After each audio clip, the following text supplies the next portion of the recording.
iwradio.co.uk. Isle of Wight Radio. It's Mike Ackrell, Principal Waste Contract Officer for the Isle of Wight Council. Okay. Mike, just bring us up to date. Where are we now with the delivery of the wheelie bins? Because a number of our listeners have contacted us to say we're still waiting. Our main delivery was completed at the end of last week, but we appreciate that for whatever reason there were some properties that didn't actually get deliveries. Now those we're dealing with as a matter of priority, and we're arranging for the deliveries to be provided as soon as possible. What would you say to those people who haven't got their bins? Have they got to get in contact with you? If they could get in contact with us on 823 777, and we will actually arrange for the items to be delivered to them. If they have already contacted us through that number, then yes, we are actually dealing with those, as I said, as a matter of priority.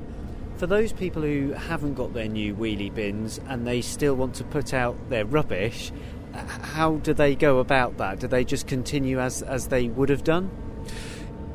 If they have a recycling collection, they don't have the appropriate containers to put it in, then they won't be able to put out the waste in black sacks, because that won't be collected.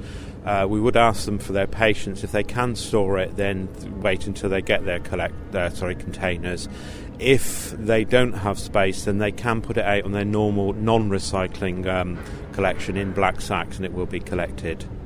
Some people have contacted us to say that they have seen lorries driving around picking up the waste, and in some cases it's been non-recyclable going in with recyclable waste. Is that true?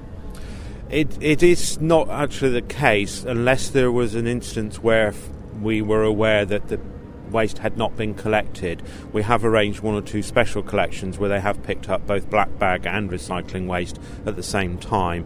But the general advice is, if you're on a recycling week, then just put out your recyclable items, whether it be in the bins or the bags. If it's a black bag week, then put out the black bag waste.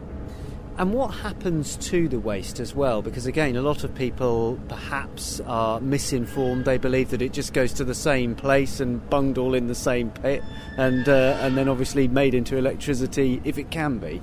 The black bag waste and the food waste go to the resource recovery facility, where it is then sorted and, as much as possible, goes through the gasification plant, where it is turned into power for the national grid. The recycling waste goes to a separate recovery station on the island, where it is then obviously accumulated and then goes to a recycling centre on the mainland, where it's then dealt with and taken into the recycling stream. So it is actually dealt with separately. Are there any efforts to try and get a recycling base here so it doesn't have to go to the mainland, or is that too costly? I think it would probably be costly, and the amounts involved on the island are probably not going to be high enough to make that a feasible option. Certainly in the medium term, it's just purely on the amount that we actually produce, based on the amount that it can be adequately recycled.